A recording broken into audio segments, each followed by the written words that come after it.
All right, folks. This video represents the last couple pages of your Chapter 22 outline. We're going to start roughly halfway down on page 4, Promoting the War and Suppressing Dissent. Before I get into it, a quick reminder that on Thursday in class you will have a quiz on this video. So any notes that you take throughout the course of this video, and recommended you put it right on your outline, you can use on the quiz. So again, it would behoove you to do so. So, promoting the war and suppressing dissent.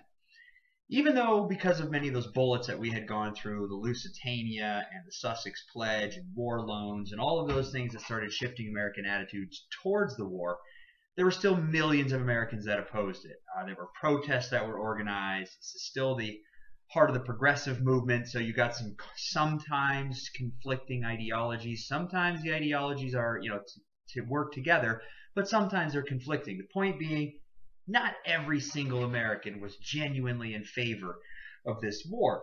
So we got to advertise the war. We got to finance the war. We got to figure out a way to sell this war effectively to the American people. When it comes down to financing the war, 2/3 of the war is going to be financed through war bonds.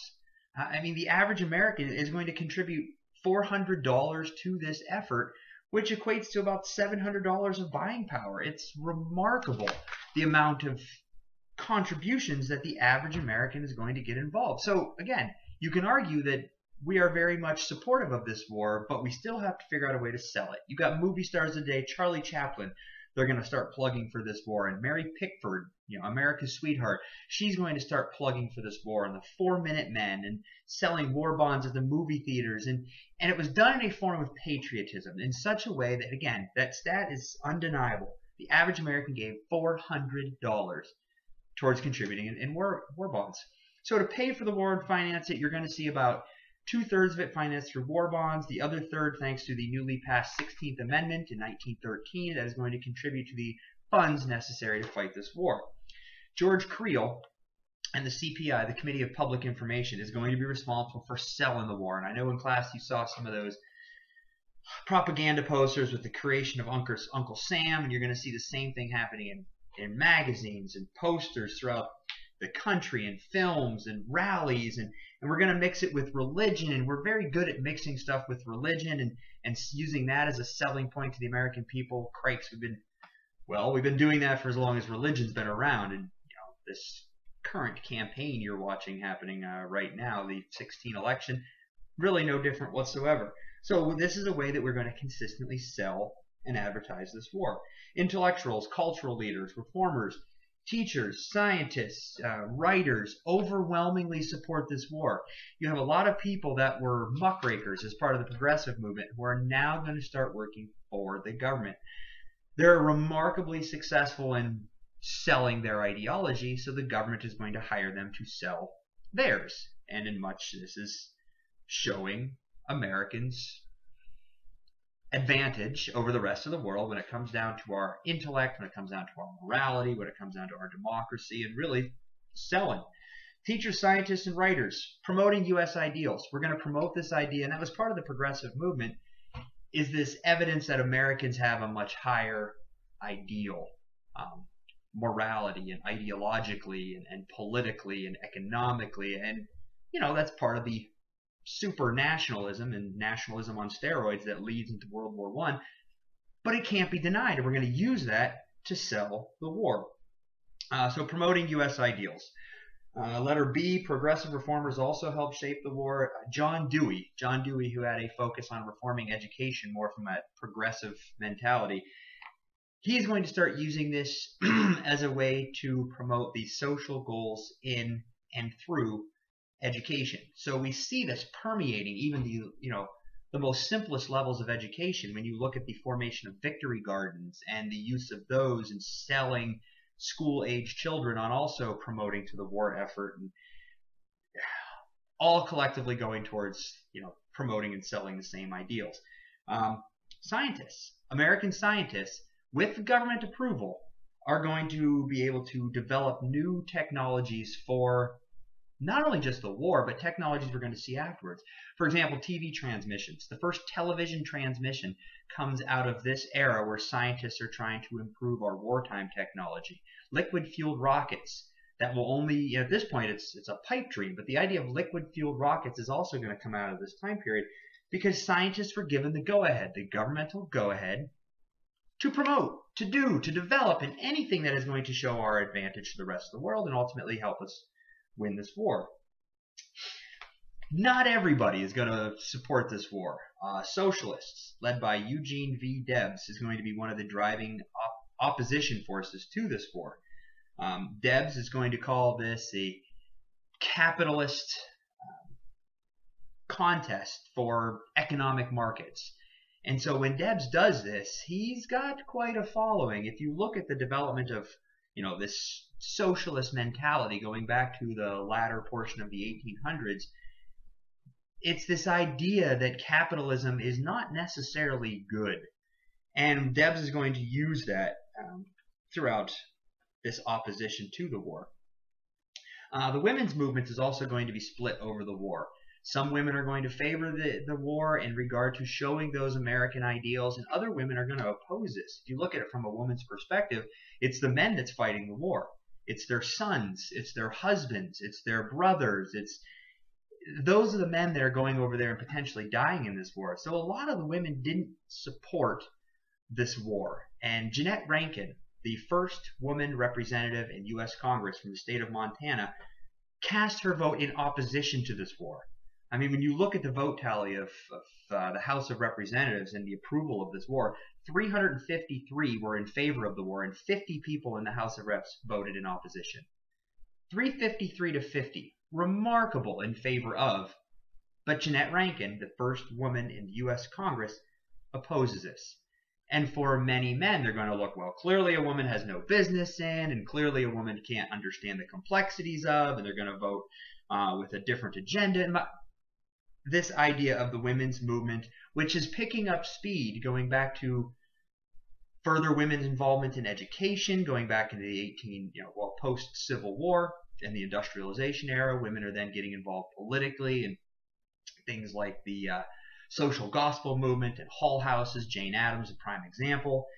And, women's involvement, they're going to school, they're graduating from school, they're not finding employment, so they're doing things like getting involved in social movements, getting involved in political movements that will ultimately lead to several progressive type amendments.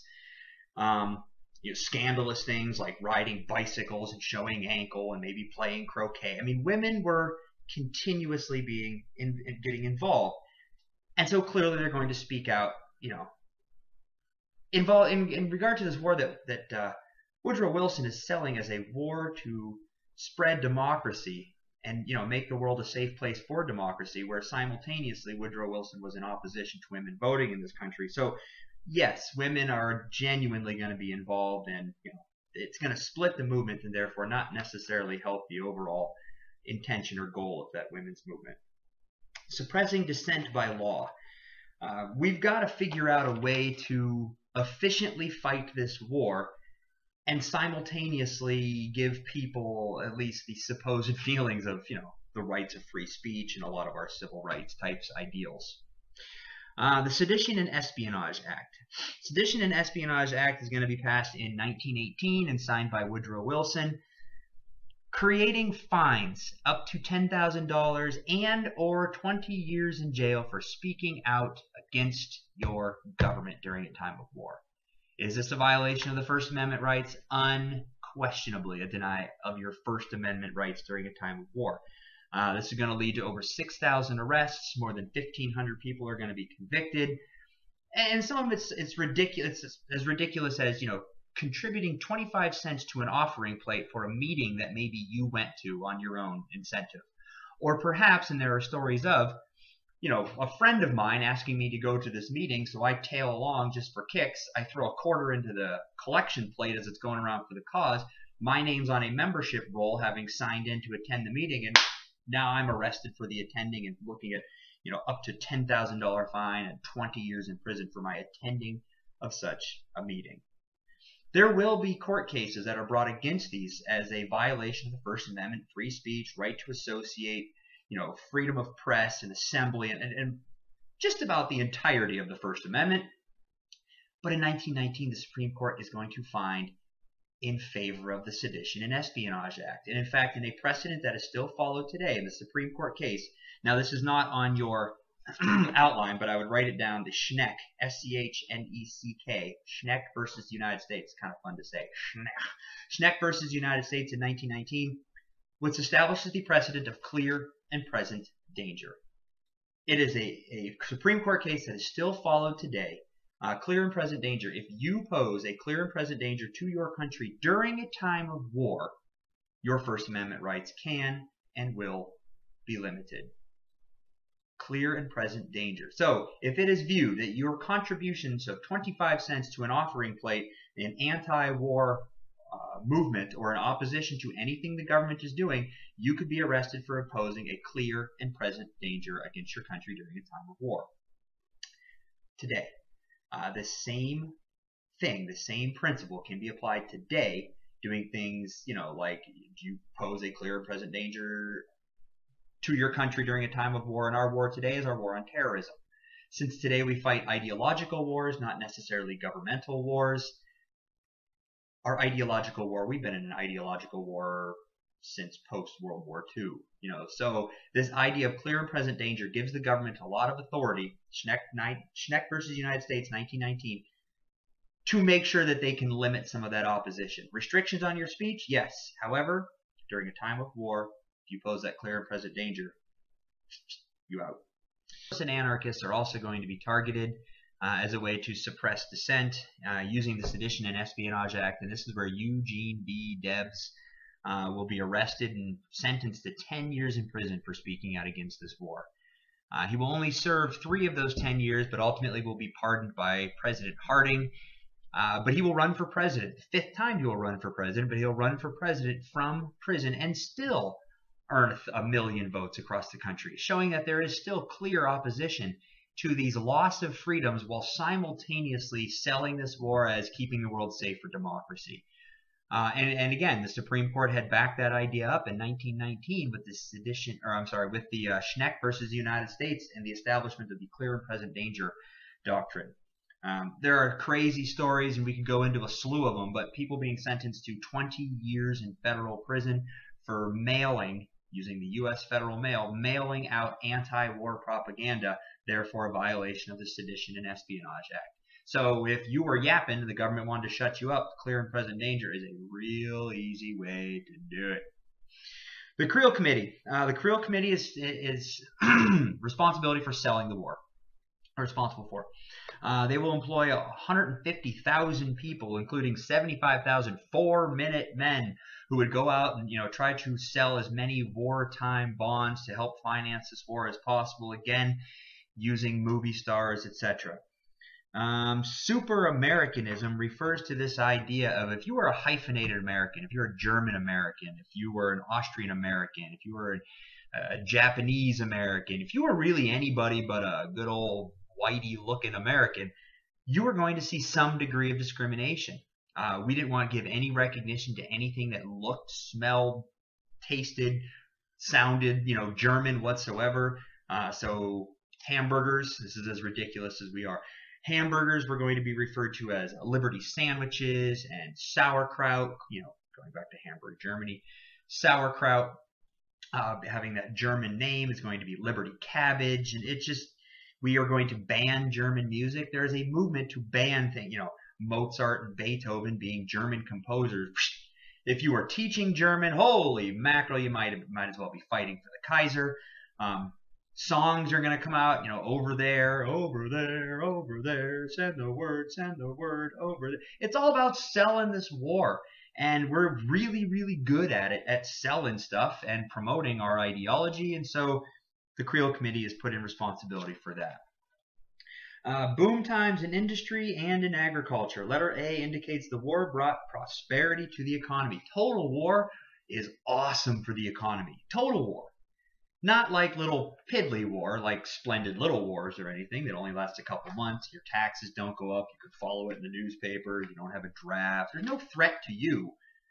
Total war changes everything. Total war means The entire manufacturing sector is shifting from commercial goods to military goods. The number of jobs go up. In fact, factory output is going to increase by 1/3 throughout the course of this war, which is economically very good for us. The number of workers are going to increase. 1.3 million workers, more workers were enter the workforce. Wages are going to go up. Be careful. Wages are going to go up, but they're not going to keep up with increasing cost of living and inflation as a result. The wages are going to go up, but it's not going to keep up. But we're adding so much more employment, therefore people have more discretionary income and more taxes are being paid. Good for the government, good for the peoples, good for the national and global economy. Total war is awesome for the economy. Letter B, a no-strike rule prevailed in America. People like Samuel Gompers will order the AFL members stay at work, stay on the job, no striking. If you were discussing the strike, you were going to be connected once again with socialism or anarchism, and certainly you could be arrested at this point. I mean, heck, it could all be a violation of, clear and present danger under that ideology.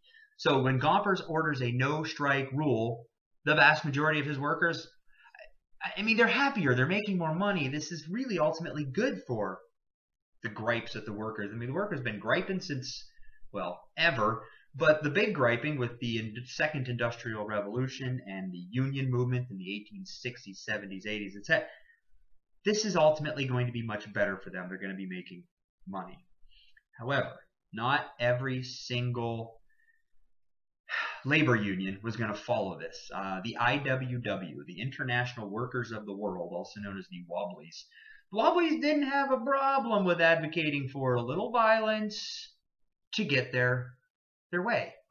And by advocating for violence, they would hold these huge strikes, massive strikes. In fact, their leader, Big Bill Haywood is going to be arrested and sentenced to 30 years in prison for conducting strikes during this time of war. Clearly unpatriotic, one, but also clear and present danger, sedition and espionage act. Sorry, Big Bill Haywood. Agriculture is going to also profit. European farmers were at war. They're fighting in Europe. Crops were being destroyed and farmland was being destroyed and trashed. And so American farmers, yay, American farmers, for the first time in a very long time since, I don't know, Thomas Jefferson said, be cool with the farmers, sod and God, the farmers are going to do well.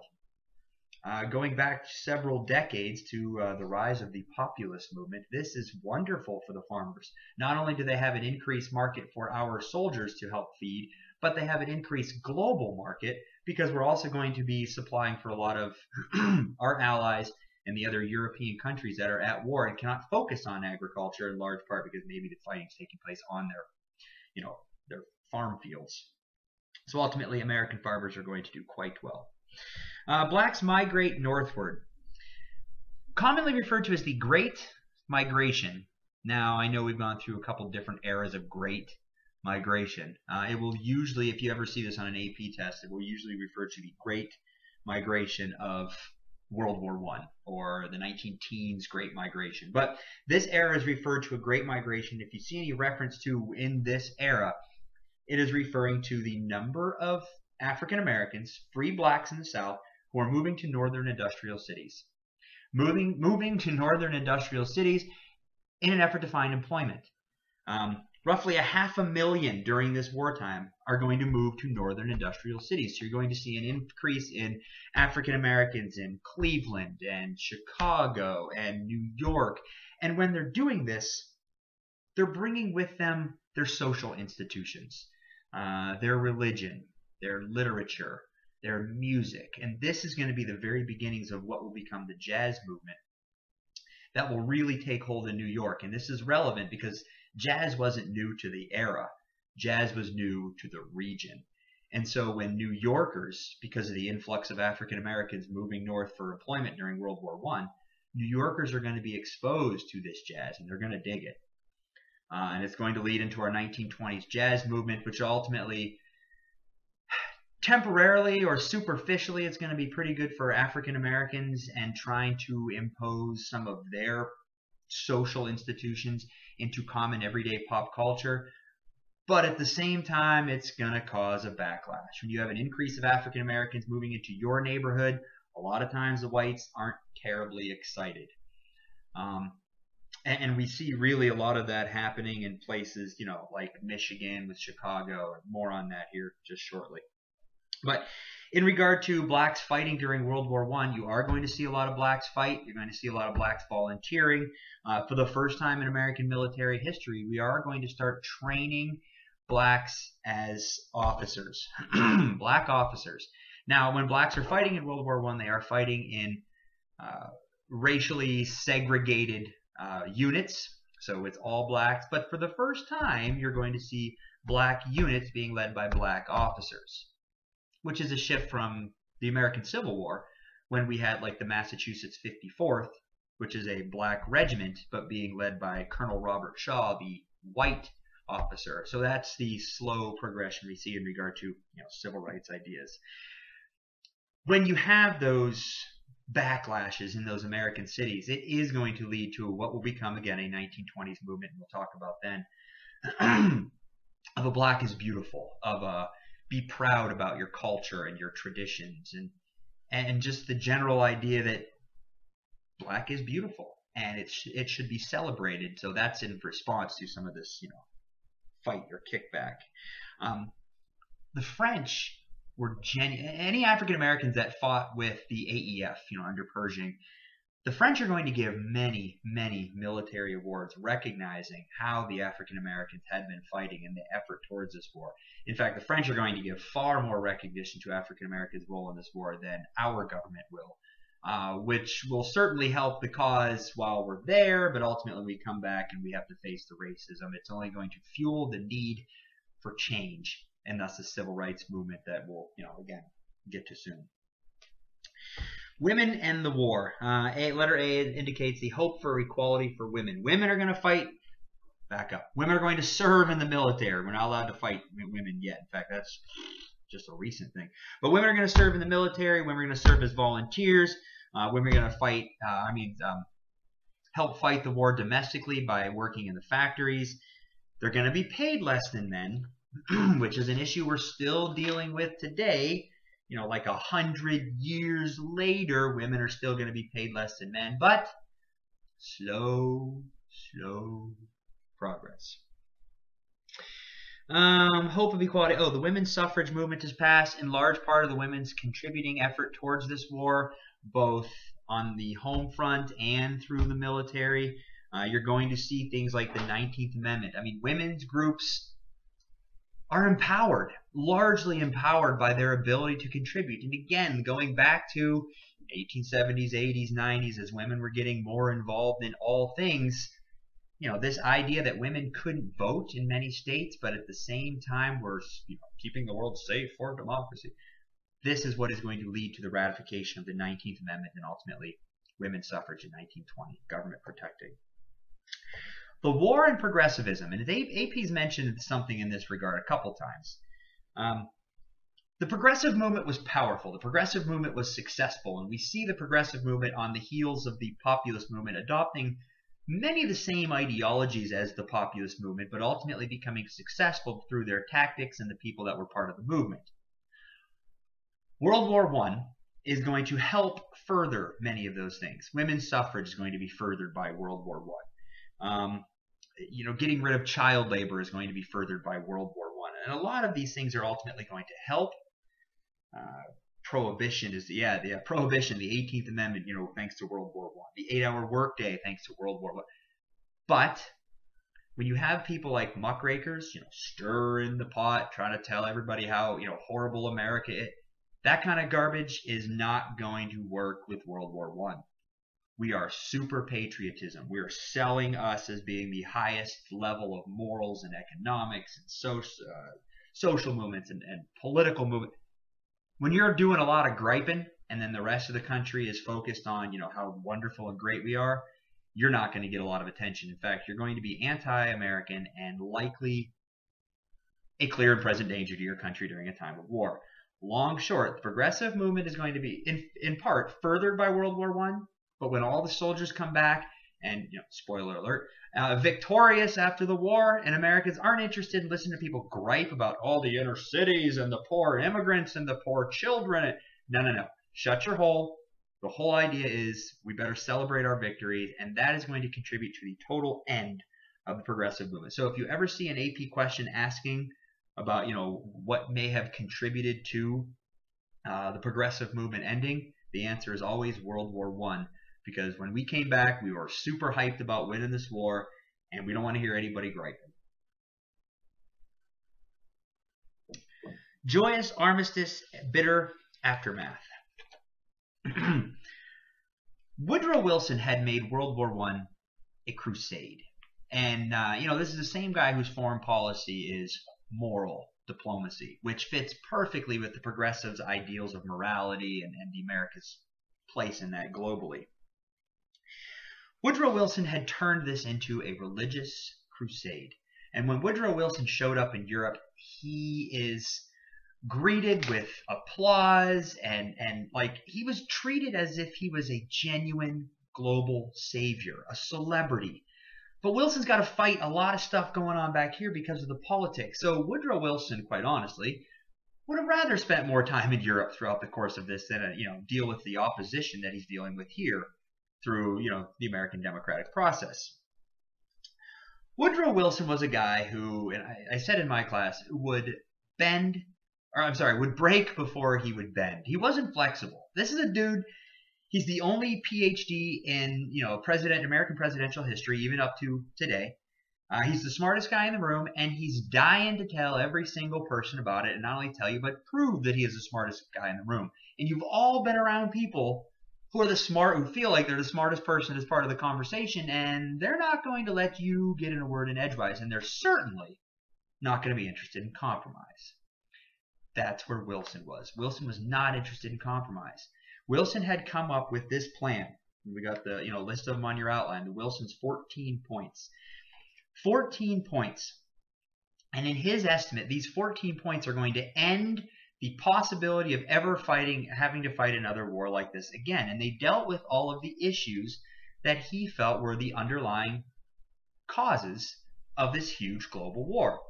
And if you look on your outline, and I'll just hit some of these real quick, January 1918, Wilson delivers his 14 points, and they are broken into 3 groups. The first 5 points deal with the causes of World War I. No more secret treaties. All right, we've got to have open diplomacy. We saw that when Franz Ferdinand was assassinated and the unraveling of the web of secret treaties. So, no more. Freedom of the seas, that addresses the Germans' unrestricted submarine warfare. Getting rid of tariffs. Now we don't need tariffs because we have the 16th Amendment as our primary source of governmental income. Getting rid of that and other economic barriers so we can open up trade theoretically. More trade, greater diplomacy, less potential for a war of this sort. Arms reduction, again, chill out on the militarism. The next 8 points deal with self-determination and boundary changes. The creation of an independent Poland. Self-determined, making the world safe for democracy. Germans get out of Russia. Germans get out of Belgium. Germans get out of France. Germans go away is basically. Germans go back to Germany. Number 12, the establishment of new nations in the non-Turkish area, the Ottoman Empire. We're going to create brand new countries out of this. We're going to break off. This is where Syria is going to come from, and Lebanon, and Palestine, which will be made up of a combination of present-day Israel and Jordan. And we're not going to do real well with how we deal with Palestine, and that stay tuned for that one, World War II-ish. But it's this idea of boundary changes, trying to repeal in large part the effects of the imperialism and the militarism and the nationalism and all those other isms that led us into World War I. Wilson's baby out of all this was number 14, the creation of a League of Nations to keep world peace.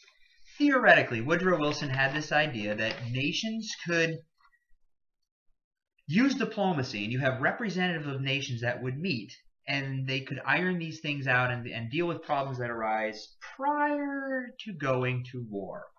It's a great idea, but politically our country's not going to be necessarily ready for it. But that's his baby in all of this. The 14th point League of Nations to further prevent this type of conflict ever happening again through diplomacy. The last page in the outline starts with an armistice. Throughout the course of this war, Europe had been fighting this war for 4 years. And here we come the last 17, 18 months or so, and we are going to be viewed as the reason for the Allied victory. Our resources, our military, all of our things are going to come into play here, and all of our advantages are going to swing this in favor of the Allies, and ultimately, we're going to start getting into negotiations on how we're going to ultimately end this war. The major fighting for this war will end on, or will finish November 11th, 11/11 at 11 a.m. of 1918, and that ends the major fighting of World War I. The Central Powers, again, with our introduction into this war and our resources, etc., very clearly can't keep up with the introduction of Americans and American resources. So we get into negotiations with an armistice, or simply an agreement to stop fighting. And then we have to look into, okay, this whole treaty.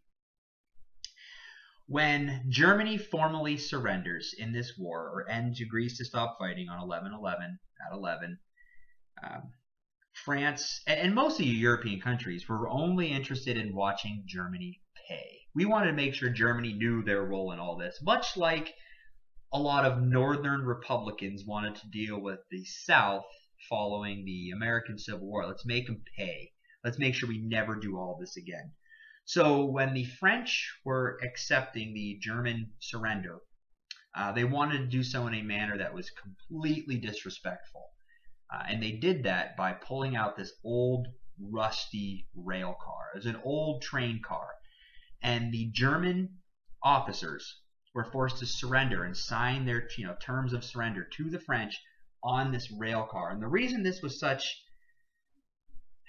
an insult is because typically this had been done in, historically you look at, treaties being signed in Paris, or, the Treaty of Versailles, and in these large, extravagant, no. We wanted to make sure the Germans knew that this was their doing, and they were going to pay for it, and this was never going to happen again, and they were forced to sign this on this rail car in this complete sign of disrespect.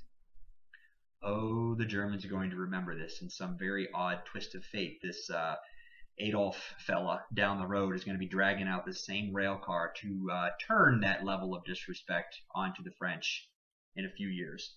But in the meantime, European countries with that mentality of wanting Germany to pay for all of this are going to really have.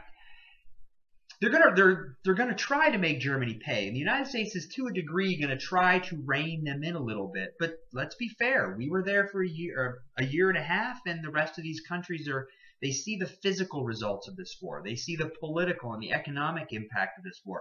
We're going to profit from this war, and a lot of these other European countries are going to be set back economically, politically, socially, years. They're angry. Rightfully, justly so, they are angry. But if we put too much of this penalty on Germany, then we're concerned about the potentials thereafter. Stay tuned.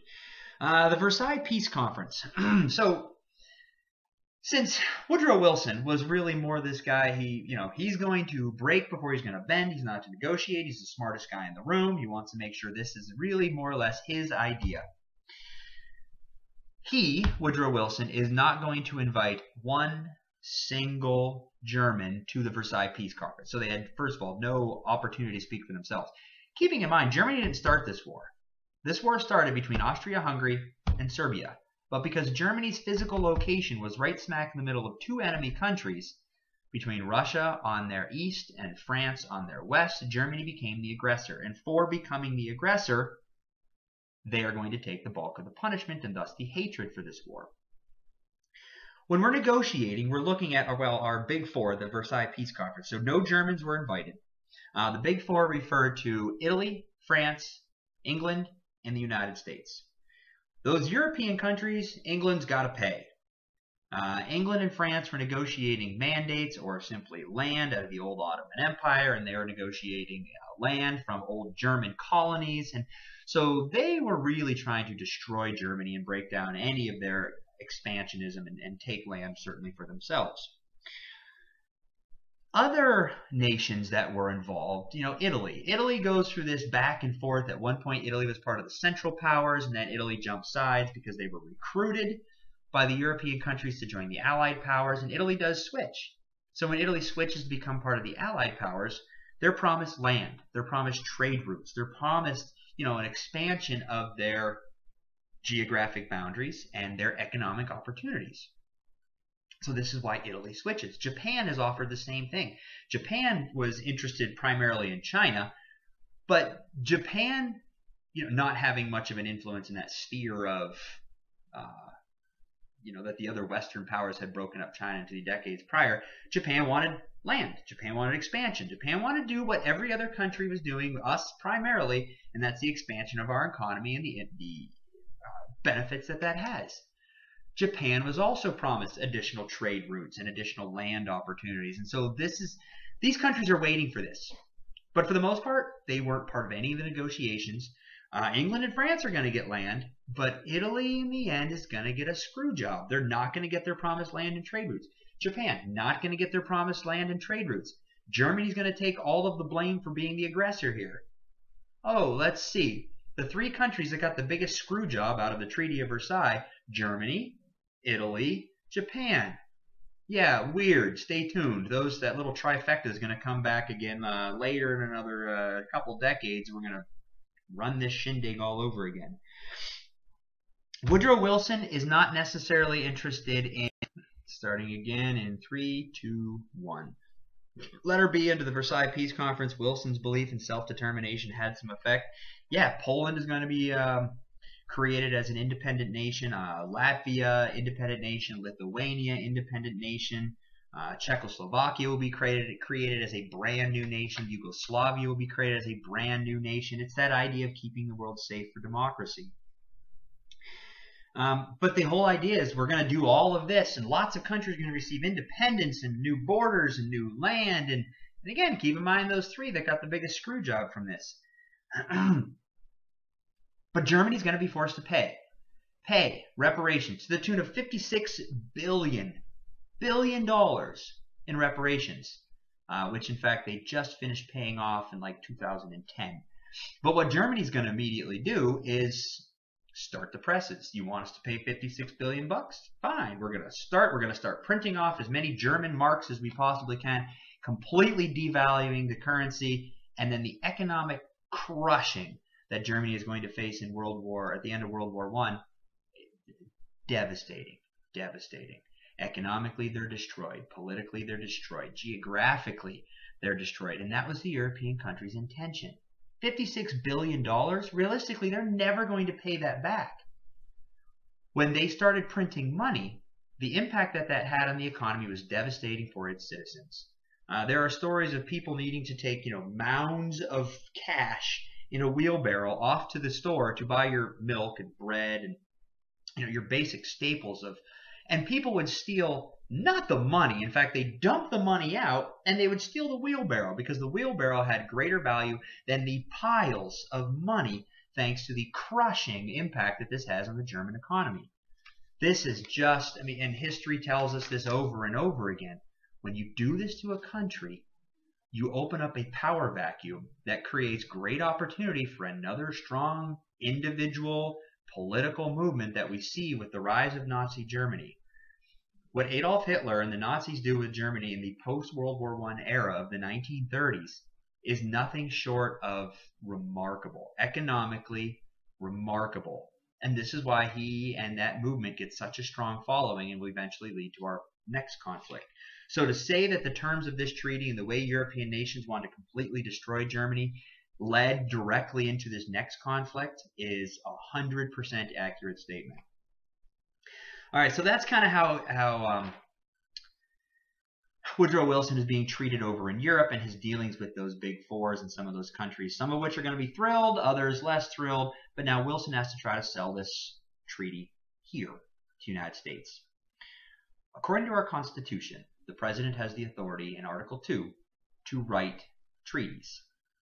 Also part of our Constitution, the Senate must ratify those treaties, part of the checks and balances.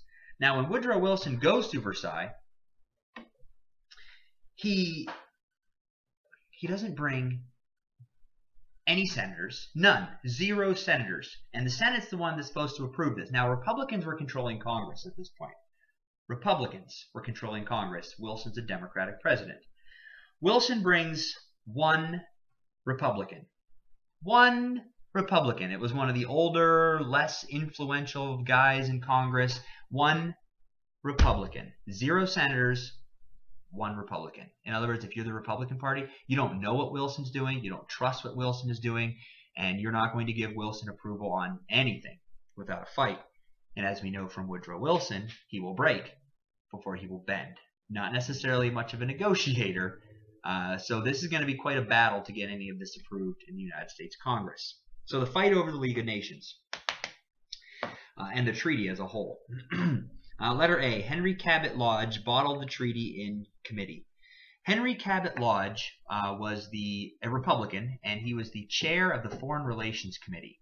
And as the chair of the Foreign Relations Committee, he has a lot of influence in what direction Congress is going to go in regard to this treaty as a whole. So Henry Cabot Lodge bottles up the treaty in committee. Henry Cabot Lodge, a senator, filibusters. And if you're not familiar with what a filibuster is, without getting into too much, it is a stall tactic that can only be used in the Senate in an effort to try to prevent or delay voting on legislation, or in this case, a treaty. And how a filibuster works, there's a lot of really goofy rules, and they kind of look and sound ridiculous. But historically, we've had members of the Senate take the stand and read phone books and read cookbooks and read the Declaration and read the Constitution. As long as they keep gabbing, nobody can force them to stop speaking. Henry Cabot Lodge, in an effort to filibuster or delay the voting and discussion and passage of any of the stuff in the treaty, stands in front of the Senate and reads all 264 pages of the Treaty of Versailles in front of the Senate, in an effort to confuse, in an effort to delay, in an effort to avoid any kind of formal discussion and diplomacy. Wilson's 14th point is all about diplomacy. So when Henry Cabot Lodge, now he and Wilson weren't buds to begin with. In fact, the two of them constantly kind of argued as to who was going to be the intellectual in Washington, D.C. We know Wilson feels and thinks that he is, and Henry Cabot Lodge feels and thinks that he is. So the two of these guys, with their strong personality, well, it's not even personality differences. The fact these two were personality-wise were so much in sync that ultimately they're going to fight over who is that intellectual. Henry Cabot Lodge led a group known as the Reservationists. Reservationists, simply meaning we're not opposed to the treaty, but we want to amend. We have some reservations about this treaty. We want to amend it. I mean, keep in mind, one Republican, no senators were part of this treaty. None. So they just want to republicanize the treaty a little bit. So bottles up the treaty in committee. In other words, this treaty's really never even going to get out of committee, in large part because of the filibustering and the arguing. So in the absence of this treaty getting out of committee, Wilson can't do anything with Congress. So Wilson's going to turn and go to the people. It's a very, very brilliant political tactic, and I think I've mentioned in my class how this political tactic has historically been used. John Kennedy's going to do a wonderful job and really come in and have a wonderful relationship with the American people, because when Congress won't do anything for John Kennedy, Kennedy turns and goes to the people and gives a lot of great speeches and creates a lot of personal connections to the president. And even though John Kennedy won't get anything done, the people are going to love him for it. Contemporary. Barack Obama does the same thing. Democrat, he's got a Republican Congress. Barack Obama can't get much done with Congress, so he goes to the people, makes a lot of speeches, and theoretically, the people will support his ideals, put pressure on their members of Congress, and ultimately, in a long, drawn-out process, hope to accomplish the policies and the influence and the change that the individuals are trying. Woodrow Wilson's going to try to do the same thing, but here's the problem with Wilson's effort. Throughout the course of this war, Wilson had done things like restrict Americans' individual freedoms. Freedom of speech had been restricted. Socialist movement had been restricted. Women's rights movement had been restricted. I mean, Woodrow Wilson is a guy who was absolutely opposed to, the idea of women's suffrage. So while Americans felt like their individual rights throughout this war had been denied, civil rights issues, the issues with African Americans, denied. When Woodrow Wilson makes a plea to the American people don't feel like they owe him a whole lot. So they're not going to really respond in the manner that Woodrow Wilson wants. So Woodrow Wilson goes on a speaking tour in an effort to try to get Americans to support this treaty that the Senate will not. And this is the idea of Woodrow Wilson will break before he will bend. Woodrow Wilson was in Pueblo, Colorado, giving a speech trying to endorse these ideas. And like right in the middle of the speech, you just see him go blank. And his handlers and everybody with him knew that there was something seriously wrong. Woodrow Wilson was ushered very quickly off the stage, and come to find out he had suffered a stroke. President Wilson had a stroke while standing on stage speaking to people in Colorado to try to get them to support the ideals of the Treaty of Versailles, and very specifically the League of Nations. When Woodrow Wilson has this stroke, he is paralyzed for approximately 2 months. Now, the crazy part of this is a really bad time to announce to the American people, the president's been incapacitated, he's had a stroke, so we're not real sure who's making the... No, we don't tell anybody squat. In fact, it was his wife, Edith Wilson, will ultimately be making a lot of, and we don't know this at the time, will be making a lot of the decisions that were happening, through the executive department throughout the next couple months. So if you want to argue and say, but technically we've never had a woman president, we have had a woman running the country for a couple months. Edith Wilson was running the country and making presidential decisions after Woodrow Wilson's stroke, and most Americans had no idea whatsoever. The treaty faces serious opposition and is ultimately defeated. Politically, our Congress is going to argue about everything. I mean, there are basically 3 groups in Congress in dealing with this issue of the treaty. You had Democrats that supported it. You had Republicans that just flat out opposed it. And then you also had these reservationists led by, Lodge that wanted to republicanize it. They wanted to amend it. They wanted to, we're cool with it, but we've got some reservations about, the political intent behind this. Think about it from a Republican perspective. If Woodrow Wilson gets everything he wants in this treaty, our country, internationally, looks sweet. But domestically, Woodrow Wilson becomes the hero of the world.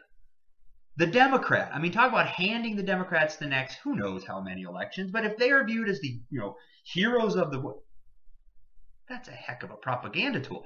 The Republicans don't want to hand them such a political advantage going forward in future elections. So, to be fair, they had valid ideas of wanting to republicanize it since they weren't part of it and create some sort of Senate contribution to this. But ultimately, this treaty is defeated. We never signed the Treaty of Versailles. We never formally joined the League of Nations. And without our involvement, the whole thing's going to fall apart. It's crazy. Decades later, we are going to come to the realization that since we didn't sign the Treaty of Versailles, it's an all crap moment. We're by technicality still war at Germany. So then Congress passed a resolution further, formally ending the war with Germany, because we never signed the Treaty of Versailles because it became so political. Wilson's unwillingness to compromise, like I said, most Americans had lost rights of speech and suffrage and civil rights and anti-monopolies. Yeah, if you're a progressive mentality, and we now see all of these, monopolies that were being formed throughout the course of the war. Yeah, you don't feel like you owe Wilson anything. So now the war is over. American troops are coming back. The United States is viewed by many as the hero of the world. Except now when people, are coming back, we have been building up this nationalism and 100% Americanism throughout the course of this war, at least our involvement in it. And now it's done. It's over. Soldiers are returning. Woohoo, we win. You don't just turn off all of that aggression. You can't just turn off all that aggression. We immediately start turning on people here to fueled that aggression. I mean, we got to take this out. In 1919, the war is over, but there were more lynchings. There were 76 lynchings in the United States of African Americans, more lynchings than we've had in approximately the last 15 years. African Americans were going to see the source of, a lot of this aggression now that we, have won this war. We've been building up. It's military, military, military, fight, fight, fight. America's the best, best, best. And then we come back, we're like, rah!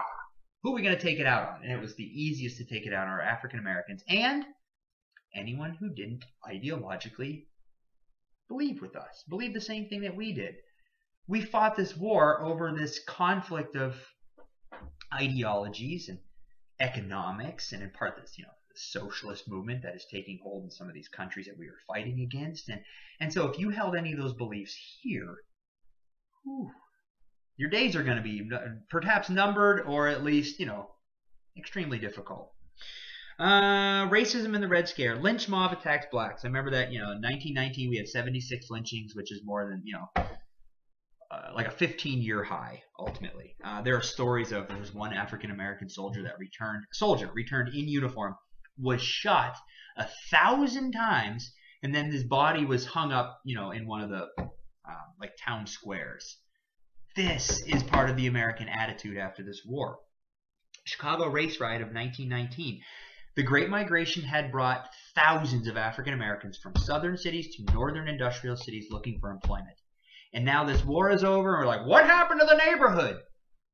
We are now going to have, and again, Chicago race riot of 1919 is a perfect example. On Lake Michigan, they had divided the beach. Now, let this marinate for a second. They had divided this beach into a white beach and a black beach, which an invisible line, more or less, which goes out into the water. Now, how ridiculous is it? The water, the segregation of water. One young 17-year-old African-American male was out swimming and unknowingly drifted into the white water. And when the white beachgoers saw that this young African-American had drifted into the white waters, started chucking rocks, picking up rocks from the beach and throwing it at this young man, hitting him in the head, and he ultimately drowns. The riots that break out on the beach will spread into the cities, especially those neighborhoods of African American communities. 38 people will be killed. 520 will be injured. 1,000 plus will be left homeless.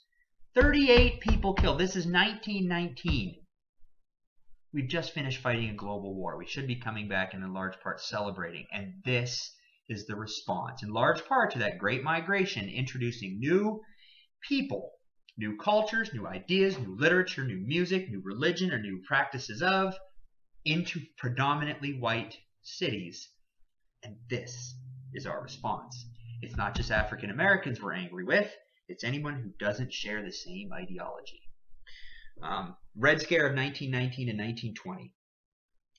There were communist efforts, socialist movements to take over what was going on in Germany and Hungary, immediately following this war.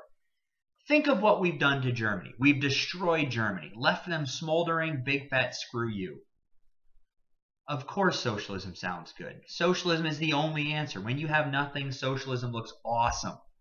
So you have a socialism movement brewing in these countries that we have destroyed and left smoldering after the war. If you had socialist beliefs here, you might as well have been German, still fighting the course of this war.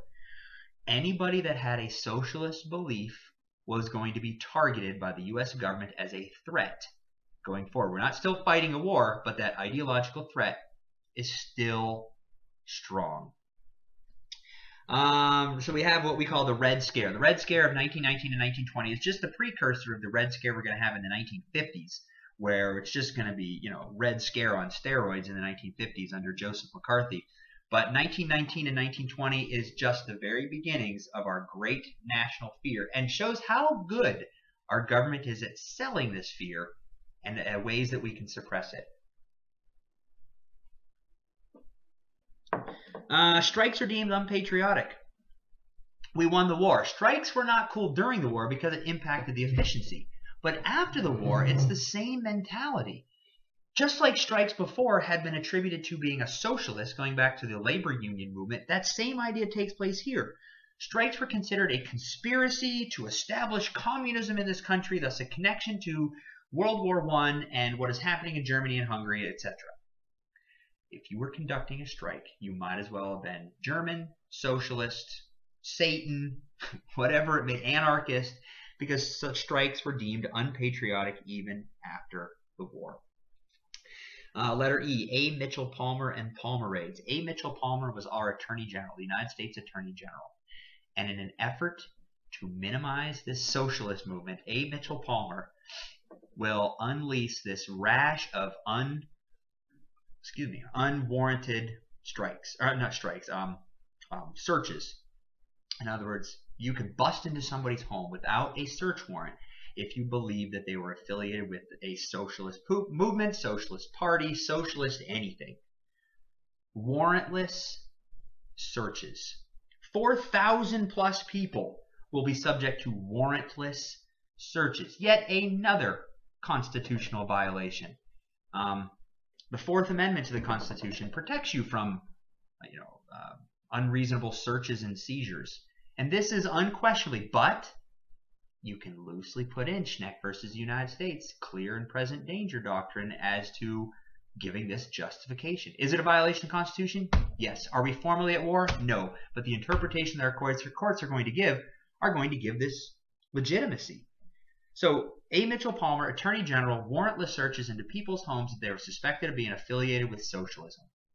And to make matters worse, the American FBI, which had been formed early 1900s, like 1908, in part because of the assassination of William McKinley, but the Federal Bureau of Investigation is going to be put under the leadership of J. Edgar Hoover.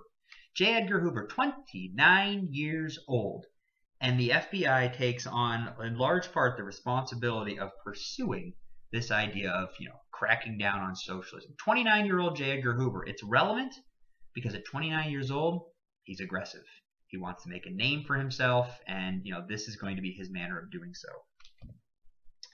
Letter bombs. We're also going to see in 1919, 1920 giving some credence that socialists and anarchists and were among us, in that government leaders, there will be letter bombs sent through the U.S. mail, and government leaders will be targeted. Now, there's no stories of people dying, but there was an increase of violence, and people were genuinely scared. And when we are scared, we frequently turn to our government to protect us. And when we are scared and we want our government to protect us, we frequently are happy to give up some of our civil rights in an effort to feel protected. Historically, we've done this. Ben Franklin had a quote. Let's see if I can do this right.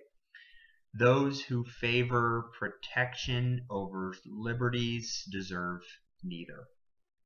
The American Patriot Act was another example of this, following 9/11, giving the government unwarranted involvement into searching our internet searches in history and tapping our phones. And when we feel scared, that we are usually willing to give up some of our civil rights in an effort to feel greater protection. The election of 1920. Woodrow Wilson's stroke is going to result in people convincing Woodrow Wilson not to run for president again. I mean, the man was broken. The dude was a mess. And so Woodrow Wilson is not going to run for president. The Democrats nominated James Cox, kind of half-heartedly nominated James Cox to be the Democratic candidate for the presidency in 1920. And as his vice presidential candidate or running mate, you had this new and up-and-coming New York politician, Franklin Roosevelt.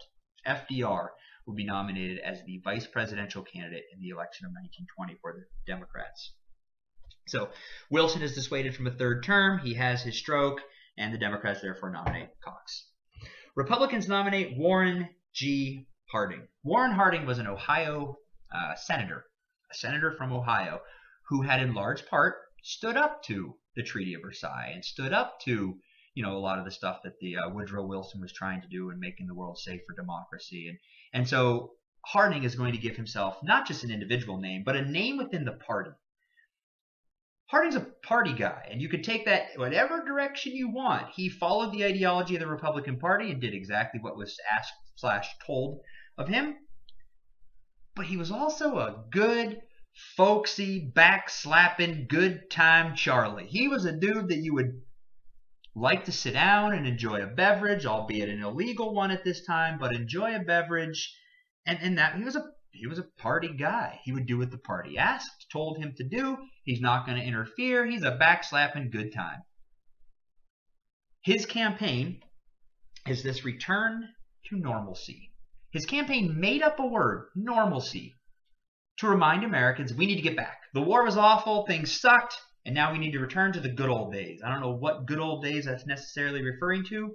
You know, the good old days where women can't vote and African Americans are kept down and everyone who disagrees with the government is a socialist and therefore should be suppressed by law.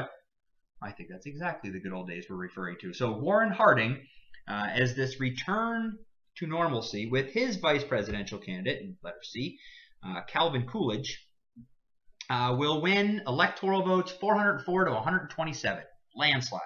Popular votes, Harding and Coolidge will have 16 million votes. Cox and FDR, 9 million votes. This is the election that Eugene Debs will run from prison, prisoner number 9653, and earn 1 million votes, indicating there's clearly still a socialist movement, ideology, interest in this country. When Harding becomes president, we're going to go really very much back to that 1880s, 1870s, 1890s, laissez-faire, kick back. That's the government's role, because big government got us into the war. Big government, although a lot of progressive reforms, big government was a reason, is exactly what took us into this whole terrible, terrible World War I era. Big government is formally ending, temporarily, with Harding's election. Letter D, America did not join the League of Nations.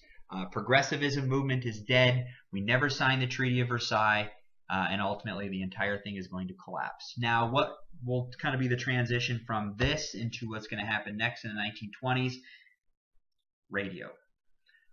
Radio. The very first radio broadcast, KDKA out of Pittsburgh, Pennsylvania, will broadcast the results of the 1920 election, November of 1920. And the reason this is extremely relevant is because going into the 1920s with this technology of the radio, we're going to start using the radio for marketing. We're going to start using the radio for politics. We're going to start using the radio for sports. And the radio is going to become a major component in American lives.